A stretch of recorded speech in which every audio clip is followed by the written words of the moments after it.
Shalom, shalom, boa tarde. Hoje nós estamos no dia 7 de junho do ano 2021 e pelo nosso calendário judaico nós estamos no dia 27 de Sivan do ano 5781. E hoje nós estamos a 262 dias do ano 5781 a contar da criação. E a nossa gota de sabedoria de hoje, do nosso Rebbe Menachem Mendel, tem o mesmo número. E o ensinamento para ele vem dentro daquele grupo de 18 ensinamentos que tem o título Entre a Mulher e o Homem, né? Então, hoje à tarde com a Torá, nós estamos aí nessa conexão para podermos trazer aí cada dia mais a Torá semanal e diariamente aliar a leitura a leitura da Torá, a leitura diária, juntamente com os ensinamentos do nosso Rebbe Menachem Mendel, o tzadik da nossa geração, e bem como também com os demais comentaristas, né, do nosso povo, o povo judeu, os sábios do nosso povo, aquilo que os nossos pais, o Pirkei Avot, a sabedoria dos nossos pais, a ética do Sinai, ou a ética dos nossos pais, no ensinamento daquilo que nós precisamos aprender como não-judeus, não somente com referência às 7 leis universais, mas também dentro da Torá escrita, para que nós possamos aí estarmos cada dia mais envolvidos com a nossa Torá.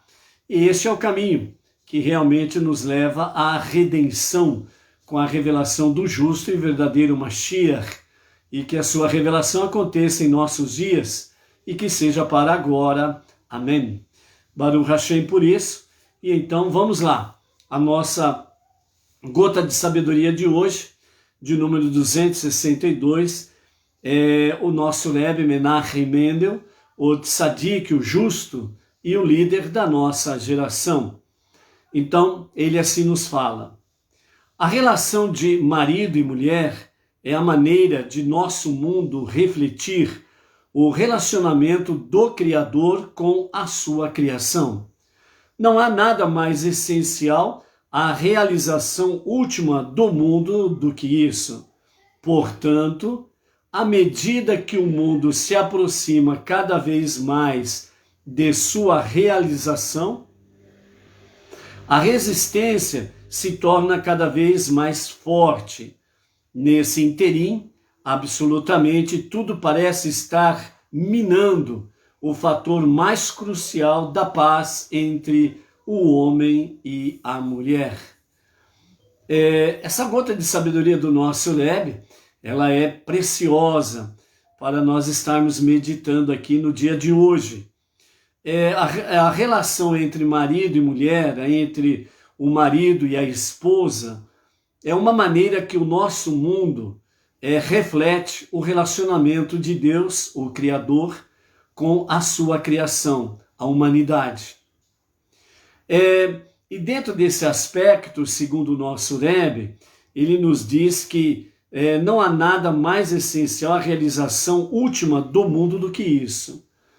Ou seja, dentro desse aspecto, o relacionamento entre o marido e a esposa, que é a forma que este mundo, que nós chamamos de hoje, esse mundo de Asiá, o mundo da ação, no relacionamento marido e esposa, é a forma que este mundo tem realmente para refletir o relacionamento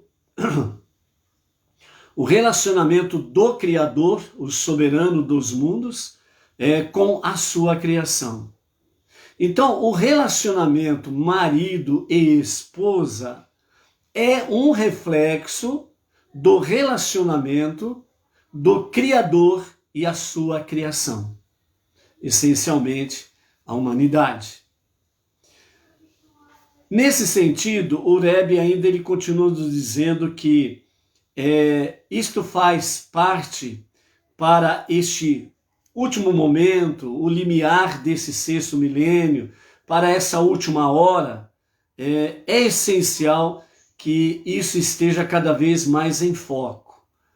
O marido e a esposa, o seu relacionamento, a relação entre os dois, o seu convívio do dia a dia.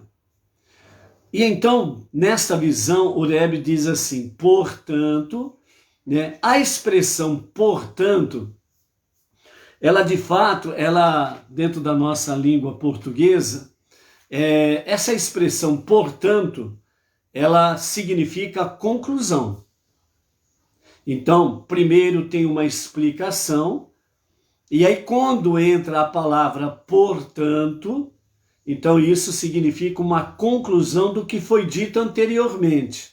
Nesse aspecto, o que o Rebbe está trazendo para nós aqui depois que ele traz uma explicação, o relacionamento entre o marido e a esposa, que é uma forma deste mundo, de esse mundo físico, esse mundo da ação, manifestar, refletir o relacionamento entre o Criador e a sua criação, o ser humano, a humanidade. E aí ele diz que isso é essencial para que realmente seja realizado nesta última hora. E aí então, depois que ele fala isso, explica isso, então agora ele vem e diz, portanto, ou seja, a conclusão é que, à medida que o mundo se aproxima cada vez mais para a sua realização deste fato, a realização concreta e plena, ou seja, o momento em que está se aproximando, em que a humanidade e Deus estarão convivendo plenamente. Por isso, desde Bereshit, ou seja, no princípio, desde Gênesis, né, quando vem a criação, nós vemos ali e aprendemos isso desde o princípio, desde o primeiro versículo da Torá, Bereshit, no princípio, nós observamos ali que a finalidade de Deus em formar o ser humano, a sua imagem e semelhança, e criar este planeta, criar realmente esse universo, e dentro desse universo, este planeta com a humanidade. O objetivo principal de Deus era e continuará sendo fazer deste mundo o seu lar. Então isso nós não podemos esquecer. Aprendemos no princípio, e desde o princípio, esta é uma realidade. Agora aqui o Rebbe está dizendo assim, portanto, à medida que o mundo se aproxima cada vez mais de sua realização, que realização? Exatamente o mundo sendo transformado na casa de Deus, o lar de Deus. Por isso, a forma de se refletir isto é onde tanto a Torá como os sábios trazem para nós, e o Rebbe vem confirmar isso, no sentido de a relação do marido e da esposa, o seu relacionamento diário, a harmonia, a paz que deve haver e prevalecer. Esta é a realidade para ser a casa de Deus. E não tem, ou como diz assim, não tem outra visão de um lar plenamente feliz sem essa visão. Não tem.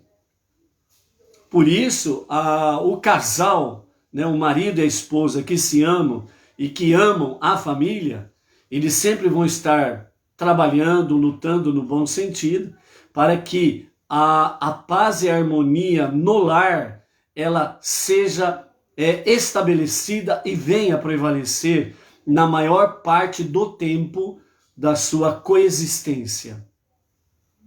Então, nesse sentido, o Rebbe diz, portanto, concluindo, à medida que o mundo se aproxima cada vez mais de sua realização, exatamente o quê?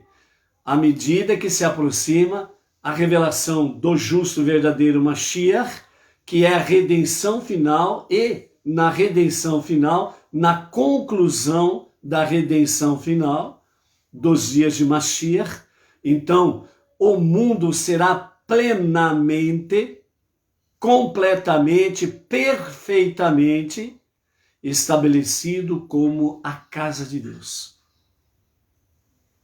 Então, à medida que se aproxima cada vez mais esta realização, então o Rebbe diz, a resistência se torna cada vez mais forte.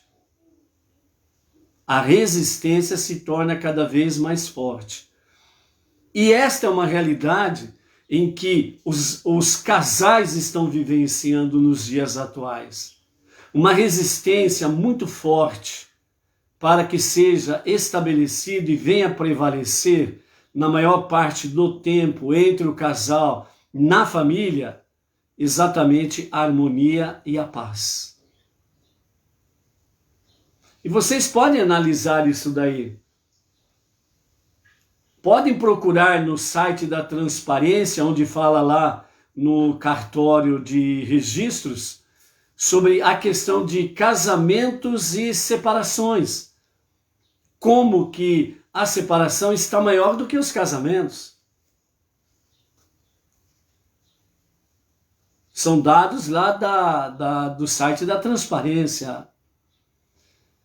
Por quê? Porque está se aproximando os dias da revelação do justo e verdadeiro Mashiach para estabelecer a redenção, ou seja, onde os pingos estarão no seu devido lugar, as coisas vão se encaixar no seu devido lugar, o próprio mal será convertido em bem, a escuridão será transformada em luz e a maldade não existirá mais. Porque tudo aquilo que é mal e negativo vai cair por terra nos dias da redenção com o Mashiach.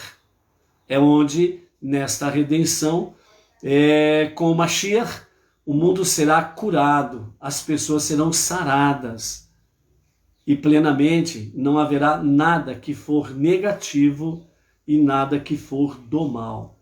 Então, como está se aproximando estes dias, como está se aproximando a revelação do justo Mashiach, então a resistência se torna cada vez mais forte. Casais que, vamos dizer, é um exemplo, casais que estão convivendo há 30 anos, de repente, no estalar de dedos, num momento qualquer, um dos dois disse não, e o outro compreendeu de uma forma tão deturpada este não, e foi o motivo para que a avalanche viesse montanha abaixo. E aí veio e brum, veio arrasando tudo. De repente, 30 anos de convivências e superações simplesmente ruiu, acabou. Do nada, do nada. E aí depois que a poeira baixa, né, os nervos já não estão mais à flor da pele, voltam para os seus devidos lugares, aí um daqui, outro dali, pega e fala assim, puxa vida, mas por que aconteceu isso? Não teve motivo para acontecer tudo isso. A dimensão foi muito maior do que, na realidade, do que aconteceu. Mas aí o que acontece? Infelizmente, na maioria das vezes, um não quer dar o braço a torcer para o outro. E nesse sentido, então, ficam os dois bicudos. E aí, então, vem lá, consulta um advogado, vão lá assinar o termo do divórcio, da separação, companhia limitada, porque apesar de reconhecerem que não houve motivo para tudo isso, mas, entre aspas, né, o orgulho é tão grande que um não quer dar o braço a torcer para o outro. E aí assina a separação. Por causa do quê? Uma resistência boba, uma resistência que na realidade não tinha motivos para isso. Então, O Rebbe está mostrando para nós que a realidade dos fatos, os dias de Mashiach estão aí. E essa resistência para que o Criador, com a sua criação, venha ter esse convívio harmônico de paz e no verdadeiro amor, essa resistência, ela provoca uma situação tentando atrasar esta realidade. E graças a Deus que a revelação do justo Mashiach, ela não depende nem das pessoas e não depende nem desta ou daquela nação. A revelação do justo Mashiach, ela acontecerá no momento certo, no momento devido, no momento profético estabelecido pelo Eterno. E não tem o que faça atrasar esta realidade. Então, a resistência se torna cada vez mais forte. Por mais que seja forte essa resistência, ela acontecerá. A revelação do justo Mashiach ocorrerá, a redenção será estabelecida e a terra e as pessoas e os reinos serão devidamente restaurados. E no final dos dias de Mashiach, da redenção, então estará sendo estabelecido plenamente o mundo como a casa de Deus. E aí acontecerá plenamente, entre aspas, na linguagem para nós entendermos no momento, o relacionamento entre o marido e a esposa, o relacionamento de harmonia, de comunhão, de amizade, de respeito, de amor, ela será plenamente estabelecida. E então acontecerá plenamente dessa forma o mundo sendo transformado na casa de Deus. E então, nessa conclusão, o Rebbe diz assim, nesse interim, absolutamente tudo parece estar minando o fator mais crucial da paz entre o homem e a mulher. Então, nesse interim, ou seja, o momento que nós estamos vivendo, até a revelação do justo e verdadeiro Mashiach, que está para acontecer a qualquer momento, e que seja qualquer momento agora, amém? Isto significa que, nesse interim, tudo parece estar minando o fator mais crucial de paz entre o homem e a mulher, entre o marido e a esposa. E por que novamente é focado sobre a questão do marido e a esposa? Porque em primeiro lugar está Deus, em segundo lugar está a família. Em primeiro lugar está Deus porque ele mesmo fala, antes de mim e depois de mim nenhum Deus se fez. Nenhum Deus se formou. Fora de mim não há Deus. Eu sou o único Deus e o único Salvador, tanto na Torá como nos livros dos profetas e em Salmos. Isso daí, graças a Deus, está cheio de passagens, versículos que confirmam que há um só Deus e um só Salvador. Ponto. Então, em primeiro lugar, Deus. Segundo lugar, quando Deus criou todas as coisas, no sexto dia, a obra-prima da sua criação foi exatamente o que? O ser humano, onde ele estabeleceu a família. Ponto. Ou seja, Deus e família. Desde o princípio, são essas duas coisas, ou essas duas colunas, podemos assim dizer, que realmente faz com que o universo exista e permaneça.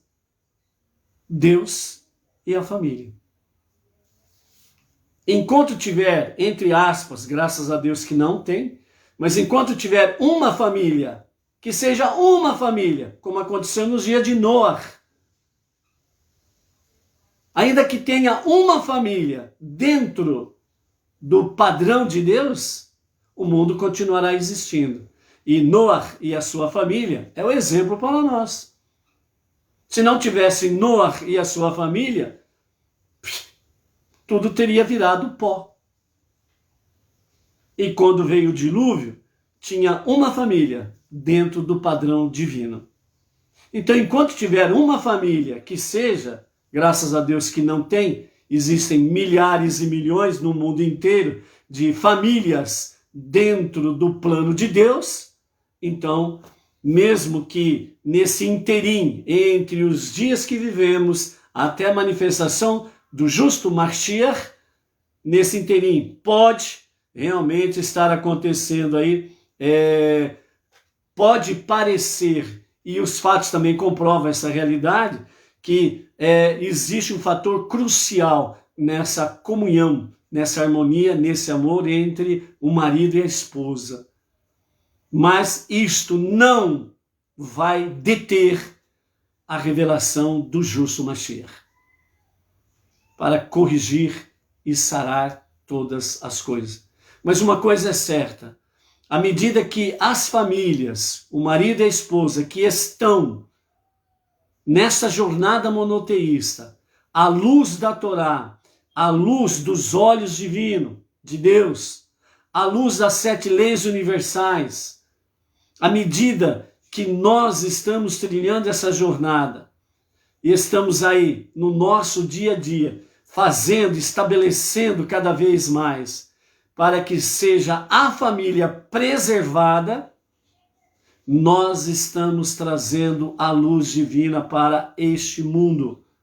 Nós estamos ajudando, junto com os judeus ombro a ombro, nós estamos ajudando sim, até mesmo abreviar os dias os dias para a revelação do justo Mashiach. Esta é a realidade. Então, por isso, família, casal, marido e esposa que estão na jornada, façam de tudo para prevalecer verdadeiramente a harmonia, a comunhão, a unidade, o amor, né, do casal dentro da família, para que os filhos cresçam neste ambiente, para que os vizinhos e parentes e os amigos possam ver que você é um casal especial, diferente, que irradia muita luz, harmonia, paz e amor. E assim, através das suas vidas, vocês possam realmente ser instrumentos do Todo-Poderoso para poder restaurar casais que estão aí esfacelados por falta da visão divina. Ok? Então, é isso daí. Baruch Hashem. Vamos lá. Quem está aí conosco nessa tarde? O Marcos Santos, a Naomi, quem mais que está aqui? O Luiz Ribeiro, a Naí Bauer, quem mais? A Iranilde Pereira, vamos ver, a Malu, lá do Distrito Federal. Vamos lá, vamos ver, quem mais? Ok, né? Então, o que eu consegui identificar até agora foram esses aí. Alguém mais aí, por gentileza, manda um shalom aí, para que possa aparecer aqui o nome e a gente saber quem mais está conosco aí, ok? Então, além de vocês que estão aqui conosco, né? Também vamos mandar aí um shalom também especial para o Rivaldo Mariano, lá de Sabará, Minas. O Faustino Adão Costa, lá de São Luís de Montes Belos, Goiás. A Mariana Antônia Trips, lá de São Paulo também, né? Shalom, shalom. A Cida Fernandes, né? Shalom, shalom, Cida. Quem mais aí que nós sempre temos aí pela frente aí, né? O José Hélio Tavares, lá de Silveiras, o Hélio Domiciano, de Cristais Paulista, o Antônio Sérgio Carrilho Castro, lá de Palmas, Tocantins, o Israel Arcanjo, também está aí sempre se conectando conosco, a Marli Stael, a Elizabeth Lobo, e a Donária Carmo, lá de Portugal, a Carla de Costa, Vila Velha, Santa Catarina,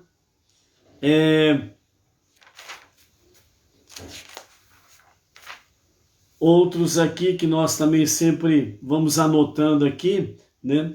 Que sempre estão aí se conectando ou aqui pelo Face ou pelo YouTube, né? O casal lá de Salto Alto, né? Que é Salto Grande, né? Que é o Adão e a Dona Lourdes, né? Aí esse casal aí, Baruch Hashem pela vida deles, a Rosimar lá do Rio de Janeiro, a Débora Mendacoli lá de Cotia, Grande São Paulo, que também está sempre aí se conectando, ok? Baruch Hashem. Vamos em frente, amados? Ok, então. Então hoje nós estamos no nosso segundo dia da semana, o segundo dia do Shabat, e portanto na segunda leitura da nossa paraxá semanal. A nossa paraxá semanal é de número 38, Koach, e nós estamos no capítulo 16 do livro Bamidbar, o quarto livro dos 5 livros da Torá, e no capítulo 16 de Números, nós estamos hoje na segunda leitura do verso 14 até o verso 19, e depois temos aí alguns comentários referentes à nossa paraxá, à nossa aliá, ok? Vamos então à nossa leitura, que diz assim, nós vamos continuar então o princípio, né, da rebelião de Korach, Datan e Aviram, com referência mais aliados, né, com 250 homens, eles estão aí iniciando uma rebelião contra Moshe, contra Arão e contra Deus. Moshe tenta uma reconciliação, né? Fala para eles a respeito de um desafio, né? No dia seguinte vocês pegam os seus incensários, coloquem brasas neles e venham para prestar então a sua oferenda a Hashem, a oferenda do incenso. E ao mesmo tempo Moshe, ele alerta, né, Korach e os demais, que o incensário pronto, e a partir do momento que entram na presença divina para fazerem a oferta do incenso, então Moshe lembra eles a respeito dos dois filhos de Arão, Nadav e Avihu, que levaram os seus incensários e levaram uma oferenda de incenso na presença de Hashem, e eles morreram. Então, por isso, Moshe, ele mesmo fala, então amanhã vocês vêm com os seus incensários, preparem eles, e aí vai acontecer duas coisas. Primeiro, quem Deus escolher vai permanecer vivo, e quem Deus não escolher, morrerão.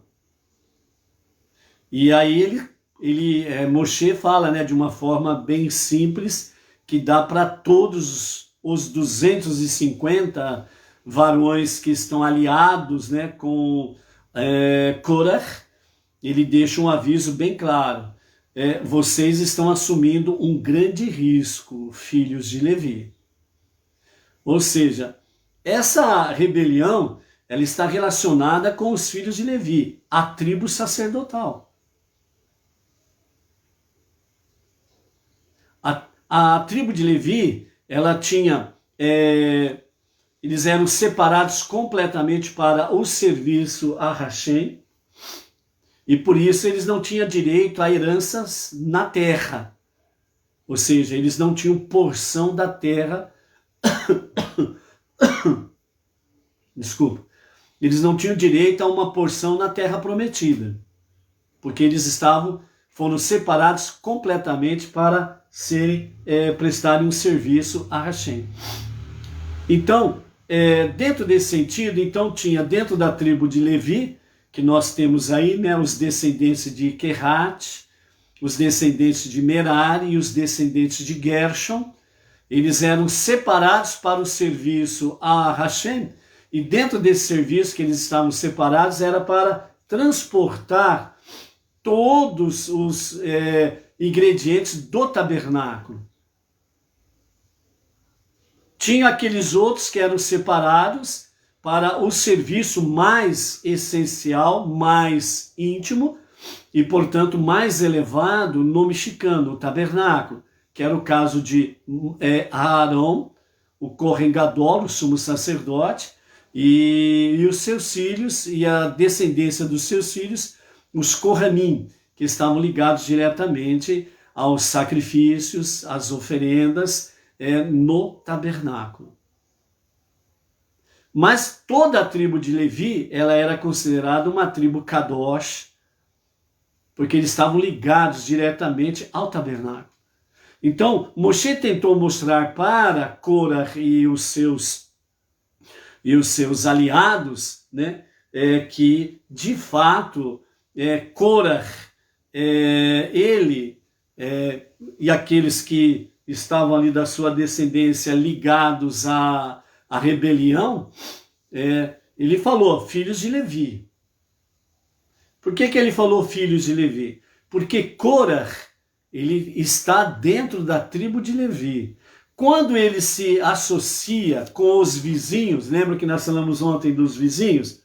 Ou seja, quando Korah, ele procura aliados para a sua rebelião, ele não encontra aliados dentro dos descendentes de Merari e nem dentro dos descendentes de Gershon, os 3 filhos de Levi, certo? Que era Kehat, Merari e Gershon. Então, o que Korah faz? Ele procura os seus vizinhos. Dentre os seus vizinhos, ele encontra ali os descendentes de Reuven. Reuven não era da descendência de Levi. E tanto é que Reuven, ele tem os descendentes de Reuven, né?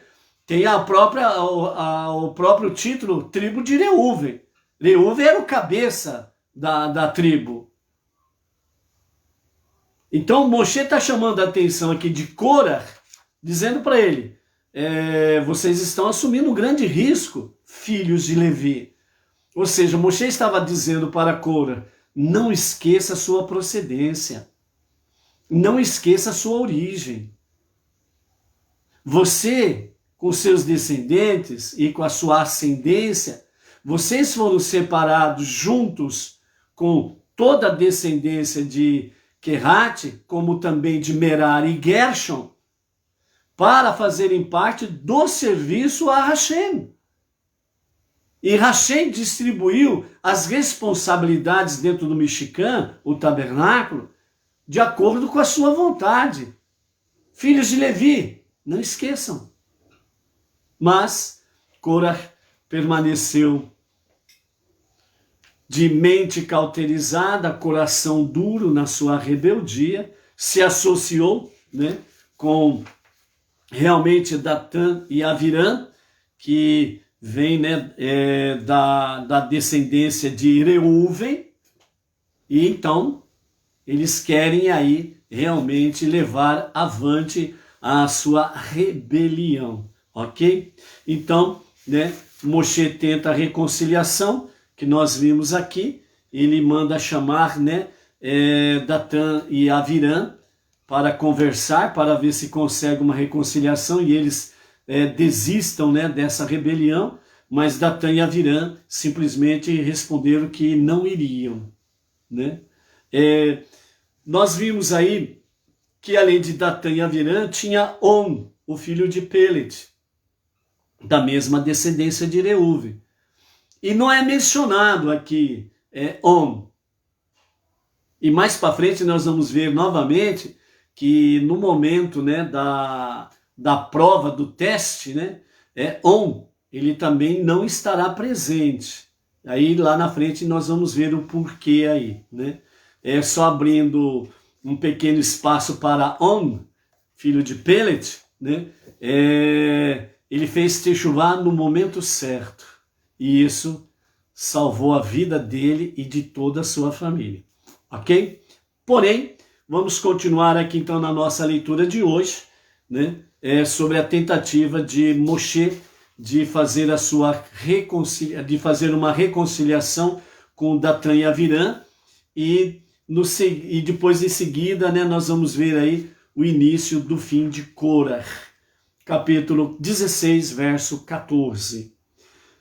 Além disso, você não nos trouxe para uma terra onde jorra leite e mel, nem nos deu uma herança de campos de vinhedo. Mesmo que você arranque os olhos desses homens que estão contra Moshe, nós não subiremos a falar com ele. É a resposta que Datã e Avirã envia para Moshe, que eles não vão se reunir com Moshe, que eles vão continuar no seu objetivo e que amanhã de manhã nos encontraremos, né? Lá diante do momento do incensário, né? De prestar uma oferenda de incenso agradável a Hashem. Então, verso 15, Moshe ficou extremamente aborrecido e ele então disse a Deus: não se volte para a oferenda de presente deles. Eu não tomei um único burro deles e eu não enganei nenhum deles. Já já vamos ver o que significa essa prece de Moshe, né? É muito interessante, num simples versículo, a profundidade do significado. É uma prece. Moshe fez uma prece aqui. E também nós vamos aprender aqui que para fazermos uma prece a Hashem, nós não precisamos fazer um longo discurso. É sermos objetivo e direto. Pá, pum. Acabou. Deus quer apenas ouvir assim, que falemos com Ele.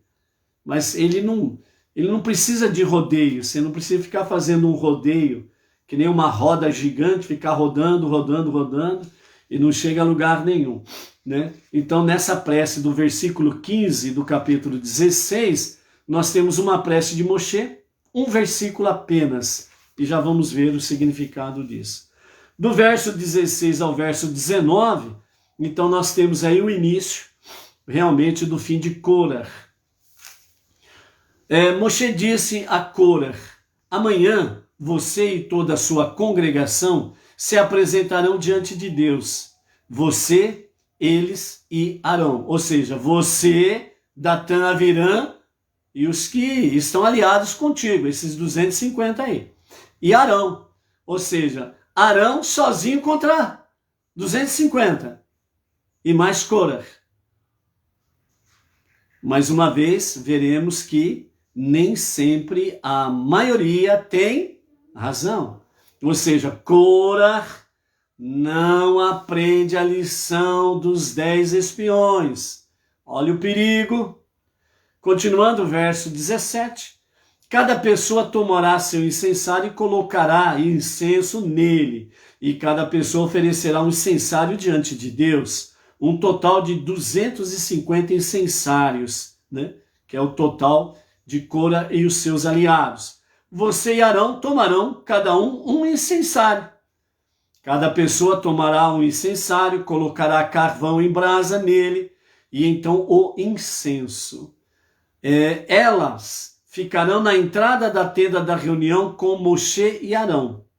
Cora reuniu sua congregação inteira contra eles, incitando-a durante toda a noite. E ela chegou à entrada da tenda da reunião. A glória de Deus apareceu diante da congregação inteira em um pilar de nuvem. Em um pilar de nuvem. Aqui nós encerramos a nossa segunda aliá. Ou seja, este é o início do fim de Cora e os seus aliados. Então, como a reconciliação Moshe não conseguiu, Cora e os seus aliados permaneceram rebeldes, não se moveram 1 milímetro sequer das suas decisões péssimas. E então Moshe veio com a orientação final, falou do incensário. Eles levaram os incensários até a entrada do do mexicano, do tabernáculo ali, né? E deixar ali na entrada os incensários. E depois vão colocar o incenso. Na hora que coloca o incenso é o momento da oferenda do incenso, um aroma agradável a Deus que deve ser. Nesse sentido, então, a glória de Deus aparece diante da congregação inteira em um pilar de nuvem. Lembrando que eles estão na parte da manhã, não é à noite. Por isso, uma coluna de nuvem. Né? Caso fosse à noite, seria uma coluna de fogo, obviamente. Mas como foi de dia, na parte da manhã, então era uma coluna de nuvem, ok? Nós vamos ver a continuidade amanhã dessa questão aqui. Mas vamos aqui comentar algumas coisas, mesmo que venhamos avançar um pouco na aliá de amanhã, mas para nós compreendermos um pouco melhor essa questão aqui sobre esses itens aqui do capítulo 16, verso 14 até o 19, que terá uma continuidade posterior. Rashi nos comenta da seguinte forma: ao analisar o contexto da prece de Moshe no versículo 15, né? Então, a prece de Moshe no versículo 15 foi: Moshe disse a Deus, não se volte para a oferenda de presente deles. Eu não tomei um único burro deles e eu não enganei nenhum deles. Essa foi a prece de Moshe. Então, Rashi, ele primeiro chama-nos a atenção para os versos 6 e 7 do mesmo capítulo. Portanto, capítulo 16, versos 6 e 7, que diz assim: Korah e o seu grupo, para tornarem a escolha de Deus conhecida, façam o seguinte: tomem para vocês incensários, verso 7 agora, coloquem carvão em brasa neles e ofereçam incenso neles amanhã, diante de Deus. O que acontecerá é que o homem que Deus escolher viverá, pois ele é o sagrado de Deus. E os outros morrerão. Vocês estão assumindo um grande risco, filhos de Levi. Então Rashi chama-nos a atenção para isso. Então diz, Moshe apresentou ao grupo de Korah o teste do incenso. Nesse sentido, Rashi explica que Moshe os advertiu como o incenso poderia ser mortal para qualquer pessoa desautorizada, como aconteceu com Nadav e Avihu, os dois filhos de Arão.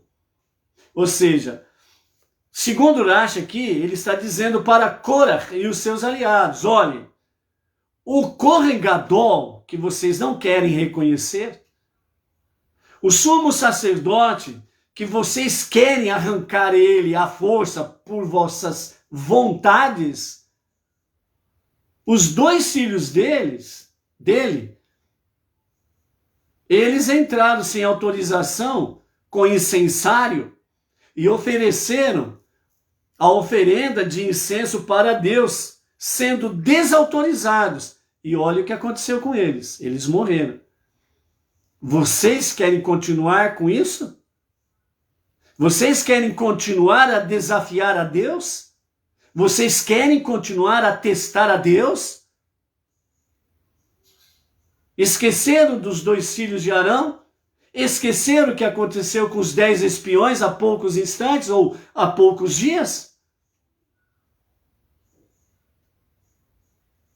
Mas Korah e os seus aliados não mudaram de pensamento. Qual a lição que nós aprendemos aí? Que quando a pessoa ela é movida por ciúmes, inveja, quando a pessoa ela é movida por intrigas, fofocas, lashon hará, língua maldita, quando a pessoa é movida por essas coisas, nelas trazem, junto com tudo isso, traz o quê? Traz a inimizade, a discórdia, a raiva, o ódio e o desejo que aquela pessoa venha morrer. quando as pessoas são dirigidas por estas coisas, elas se tornam completamente cegas, não só no campo espiritual, mas na prática. Elas veem, mas não enxergam o que realmente deveriam enxergar. Elas enxergam aquilo que elas querem enxergar. No caso específico aqui, o que Cora estava visualizando? A morte de Arão e ele assumindo o lugar de Arão como sumo sacerdote. E os seus apoiadores estariam sendo ali, no linguajar atualizado, né? Seriam seus secretariados para defender a chapa Korah. Entendeu? Então, quando as pessoas são guiadas, dirigidas, dominadas por essas coisas negativas, elas não conseguem enxergar a verdade. Por isso que nós estamos vendo aí, visualizando nos dias atuais, diante desta questão de pandemia mundial, onde que nós estamos vendo aí muitas pessoas agindo de forma tola, de forma imbecil e idiota. A verdade está sendo dita por verdadeiros cientistas e médicos compromissados com a verdade, mas as pessoas não querem acreditar nisso. Fazer o quê? Nesse sentido, então, Rashi, ele continua explicando que Moshe os advertiu com incenso sobre a questão de Nadav e Avihu. Então, nós vemos que nos versículos 8 a 14, nessa sequência aqui que nós vimos da Aliá de ontem, né, a tentativa de reconciliação, a conversação que Moshe tentou fazer, e eles não arredaram os pés, né? Continuaram dessa forma. Então, apesar de várias tentativas de Moshe de apaziguar a situação, né, a revolta de Korah, ela continua em andamento. E então, Moshe vem agora no versículo 15 e fala para Deus, né, na sua prece, não se volte para a oferenda de presente deles. Então, Rashi vem explicar o que Moshe estava fazendo ou estava pedindo na sua prece. Quando eles oferecerem incensos, esse é o significado, diante do Senhor amanhã, não se volte para eles. Ou seja, devemos notar que Rashi não escreve não se volte para a oferenda deles, ou seja, mas sim não se volte para eles, ou seja, não se volte para eles pessoalmente.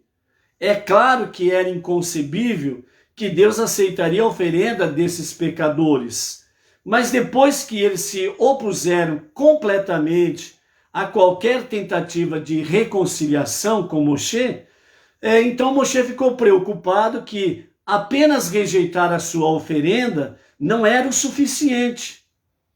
Uma vez que eles não apenas tinham cometido um erro em relação à nomeação de Arão, mas eles eram pessoas perversas de um modo geral. Assim, se Deus os punisse somente por causa de sua oferenda, isso transmitiria a mensagem de que o grupo de Korah era de pessoas boas, em geral, que estavam meramente fazendo uma oferenda não autorizada, como Nadav e Avihu. Ou seja, qual era a diferença entre Nadav e Avihu, que foram com seus incensários oferecer uma oferenda de incenso a Deus e morreram, e de Korah e os seus aliados, que veremos daqui a pouco, ou seja, na aliada de amanhã, veremos o resultado disso. Sabemos de antemão que eles vão morrer, ok. Então qual é? A chave aqui qual é a diferença? Sendo que os dois grupos, vamos assim dizer, agiram de formas incorretas. Ou seja, não sendo autorizados, foram oferecer incenso a Hashem. Nadav e Avihu morreram. nós sabemos que Cora e os seus vão morrer também, na aliá de amanhã. Qual que é a grande diferença aqui?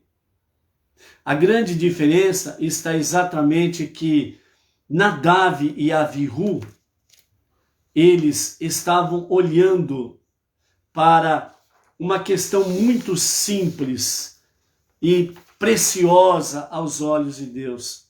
Eles estavam, a ação deles, a atitude deles, eles estavam olhando para o pensamento e a fala equilibrada que Arão, o seu pai, vivia. Nesse sentido, significa que Nadav e Avihu, eles tinham um pensamento, uma fala, estavam em perfeitas harmonias para reverenciar a Deus. O que não estava em harmonia era a ação. Por quê? Porque eles não eram autorizados a oferecerem incenso no Santo dos Santos, como também Corah e os seus não eram autorizados. Mas Nadav e Avihu, eles não se rebelaram contra a autoridade de Arão como pai, que era deles, e nem como sumo sacerdote, que era sobre todo Israel. Eles queriam, voluntariamente, eles queriam ofertar a Deus um incenso. E não por rebeldia. Então nós vimos, quando isso aconteceu lá atrás, que o pensamento e a fala deles estavam correta, mas a ação deles não estava correta. Por quê? Porque eles não tinham autorização para fazer. Mas tanto o seu pensamento como os seus pensamentos, como os seus corações, não estavam em pecado, não estavam numa atitude de inveja, ódio, ciúmes, porque o seu pai era o Kohen Gadol, que é o caso de Cora e os seus, que estavam com inveja, ciúmes da posição de Arão como sumo sacerdote. Nadav e Avihu não estavam rebeldes nem contra o seu pai, nem contra Deus.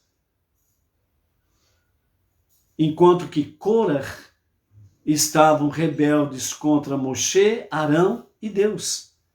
Moshe tentou a reconciliação e avisou-os: vocês não estão se rebelando contra mim, vocês estão se rebelando contra Deus, porque o que eu fiz de nomear Arão, meu irmão, como sumo sacerdote, foi por escolha divina, não minha escolha. Foi por escolha de Deus. É Ele que mandou eu fazer o que eu fiz. E vocês viram isso no Monte Sinai. Vocês viram isso na outorga da Torá. Mas eles permaneceram nessa rebeldia de ciúmes, ódio. E Nadav e Avihu não. Então, dentro desse escopo aqui, os nossos sábios, os nossos comentaristas, eles dizem da seguinte forma no pensamento racídico: a revolta de Corah ocorreu precisamente neste momento, porque ela foi motivada pelo pecado dos espiões. A razão mais profunda para os espiões não quererem entrar na terra de Israel foi porque eles preferiam a vida exclusivamente espiritual do deserto a uma vida de serviço a Deus em meio a preocupações físicas, tais como a necessidade de ganhar o sustento diário.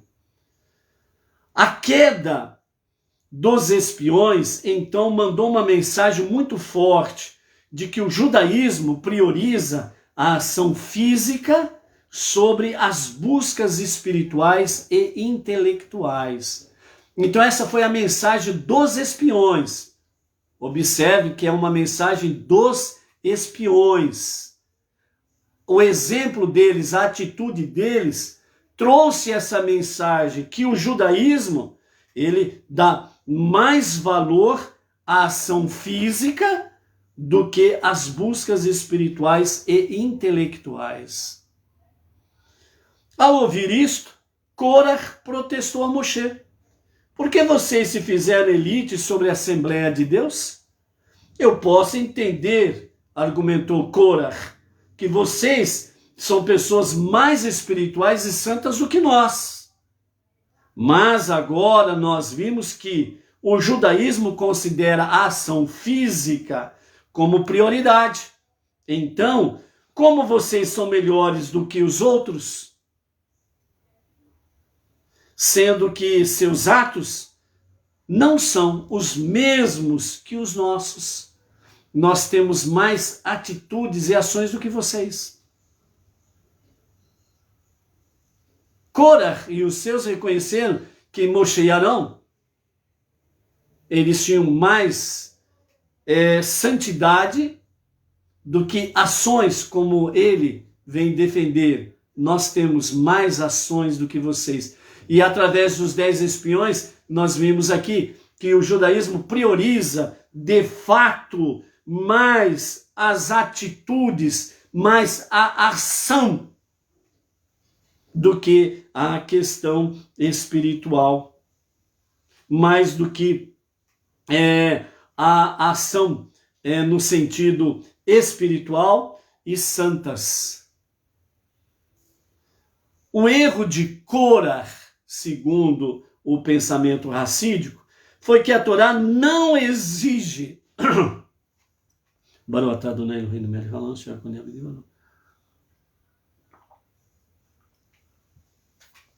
O erro de Korah, portanto, foi que a Torá não exige ação inerte, mas sim atos que brilhem com inspiração e luz espiritual. Assim, os dois erros dos espiões e de Korah nos ensinam que é preciso um equilíbrio saudável entre pensamento, fala e ação. O indivíduo não deve se afastar da vida física como os espiões queriam.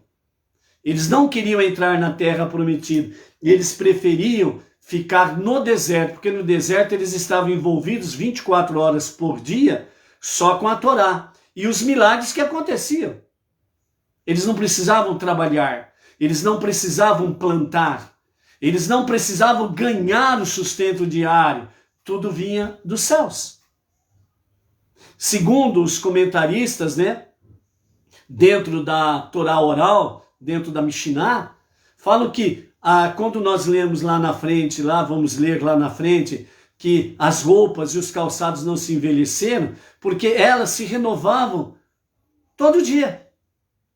Todo dia, no próprio corpo deles, as roupas se renovavam. É como se fossem lavadas no próprio corpo e permanecessem limpas e novas, assim como também os seus calçados. Ok? Então eles não tinham que fazer nada. Era só se envolver 24 horas por dia com o estudo da Torá. Então, por isso, eles não queriam entrar na Terra Prometida. Esse foi o erro dos 10 espiões. E o erro de Korah, por outro lado, o judaísmo, na ação, nunca deve levar a pessoa a uma vida de rituais sem significado e falência espiritual. Cada mitzvah, cada mandamento, deve ser realizado com os níveis mais elevados de consciência espiritual. Ou seja, quando realmente o argumento fraco de Korah, alegando que Moshe e Arão, vocês têm mais espiritualidade e mais santidade do que nós, e nós temos mais ação do que vocês, mais atitudes, ação, atitude, atos, do que vocês. E os 10 espiões mostrou exatamente isso, que nós precisamos ter atitude, ação. Por isso que eles vieram, blasfemaram contra a terra e mostraram, na sua investigação, na sua espionagem, o negócio é ficar aqui mesmo. E Korah, então, ele veio destoar com a visão daquilo que realmente a Torá quer, né? Que é o quê? É ações, pensamentos e falas com equilíbrio. Ou seja, pensamento, fala e ações são três coisas que precisam andar juntas e em equilíbrio. Então, vamos ver. Nossa luta para harmonizar a ação física com a contemplação espiritual, ela ocorre de três formas. Primeiro, a necessidade de assegurar que as intenções da pessoa não permaneçam na esfera do pensamento desejoso e que atos concretos sejam realizados, certo? A segunda questão, que as ações da pessoa sejam sempre ditadas pelo sistema de valores da Torá. E a terceira, que a ação nunca seja superexaltada e que o indivíduo sempre aspire ser mais espiritual. Ou seja, tudo fora do equilíbrio. E aqui mostra para nós que as coisas precisam ter equilíbrio para um resultado positivo. Vamos entender, calma aí que nós vamos entender isso daí melhor. Os nossos sábios ensinam que o mundo foi feito com a letra Rei. Então os nossos sábios dizem que o mundo foi criado pela letra Rei. Isto porque sua forma representa o equilíbrio entre as dimensões mais espirituais do pensamento e da fala versus ações físicas. O nome de Korah é escrito com as letras que são todas distorções do lado esquerdo da letra Rei, indicando como ele desejava desarranjar este equilíbrio na área da ação. Ou seja, o que Korah tinha, né? Então, Korah, ele era escrito por três letras, o Kaf, o Resh e o Het.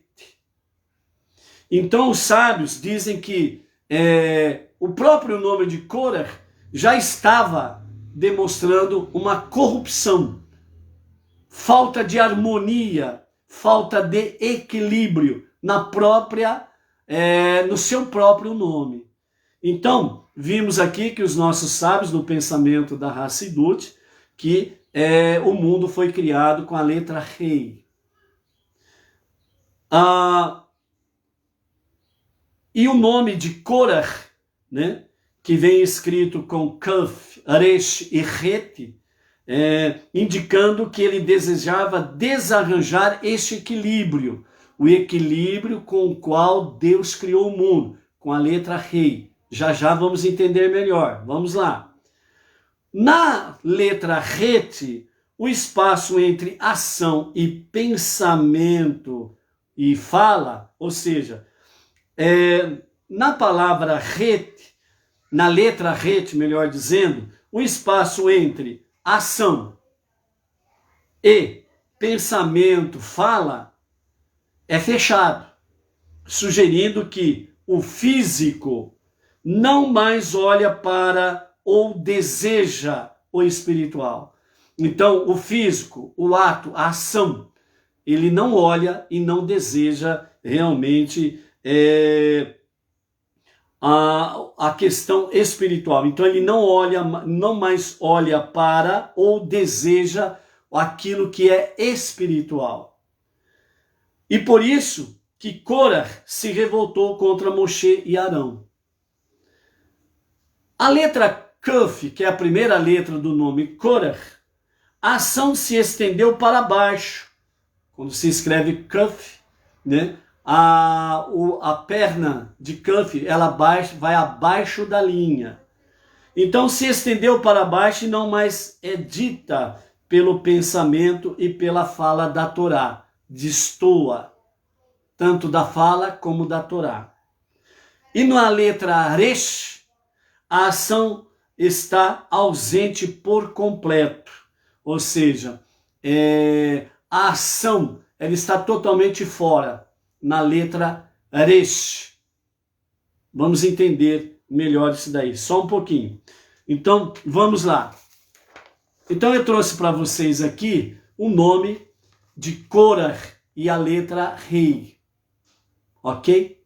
Então, quando os sábios falam que o mundo foi criado pela letra Rei, então nós temos aqui, ó, a letra Rei, ok?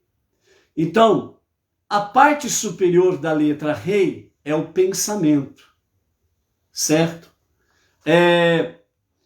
O seu braço direito aqui é a fala. E esse pezinho da letra Rei, ela significa ação. Nesta visão que o pensamento racídico, bem como o pensamento e o ensinamento dos nossos sábios, falam sobre a questão do equilíbrio. Por quê? Observem a perna da letra Rei, ou a coluna da letra Rei, ela está voltada aqui na parte superior, ela está voltada para o pensamento e ela está voltada para a fala. Então, quando se escreve a letra Rei, então esta coluna aqui, ela tem na sua parte superior uma inclinação para pensamento e fala. É nisso que os sábios falam, e o pensamento Hassidut fala sobre equilíbrio. A ação, ela precisa estar voltado para o pensamento, que representa exatamente o que? A santidade da Torá.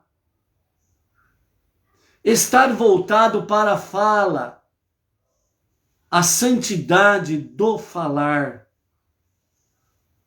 Nesta harmonia, então a ação, ela vai ser equilibrada e ela vai estar dentro do prisma divino. Por isso que os sábios dizem que o mundo foi criado com a letra Rei. Pensamento, fala, que traz para nós a santidade da Torá, a santidade da expressão e a ação, ela olhando para isto, a ação, a atitude, cada ato das pessoas vai se tornar algo digno, honrado, algo que edifica, como a chama de uma vela, como a chama de uma luz, melhor dizendo, a chama de uma vela, a chama de um fogo, sempre voltado para cima, buscando as coisas mais celestiais. E aqui nós temos o nome de Korah. Então, a Kaf, o Resh e o Het. Korah. Então, é aqui que dizem os nossos sábios. Korah, a primeira letra Kaf, quando se escreve, essa perna da letra Kaf, ela passa para baixo da linha. Ou seja, a primeira letra do nome Korah não está preocupado em buscar as coisas elevadas. Ele está preocupado com as coisas terrenas, as coisas de baixo. Não há espiritualidade aqui. Não há santidade aqui para Korah. Quando vamos para a letra Resh, então, a letra Resh é apenas essa parte em escuro.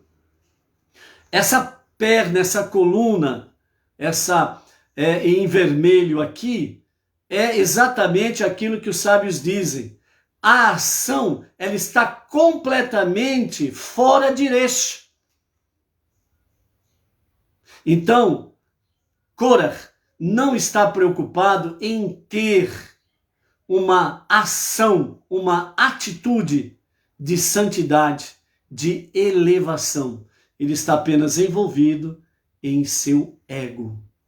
E quando chegamos finalmente à letra Het, Het, no caso específico, é completamente averso a Rei, onde nós temos aqui um espaço entre esta coluna e a parte superior da letra rei e o seu braço direito, ou a sua coluna direita.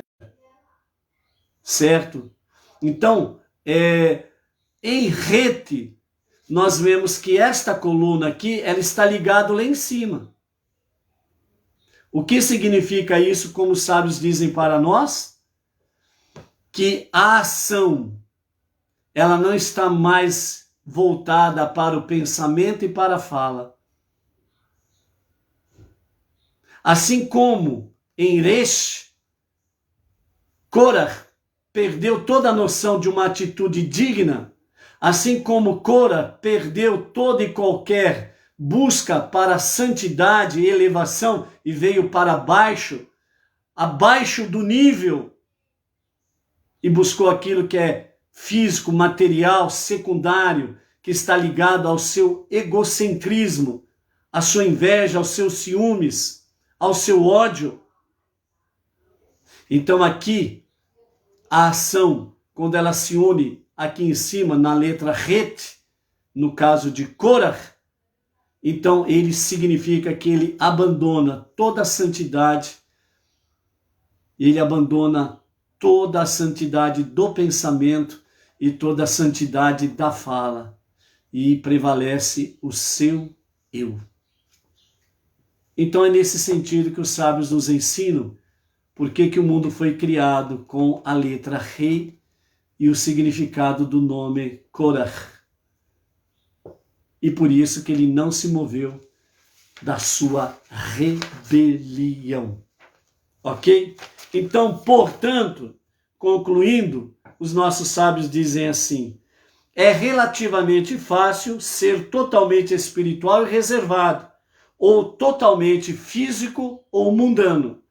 Nosso desafio é harmonizar ambas as qualidades em nossa vida diária, fazendo assim uma moradia para Deus aqui embaixo. Ou seja, como que eu vou começar a fazer deste mundo uma moradia de Deus?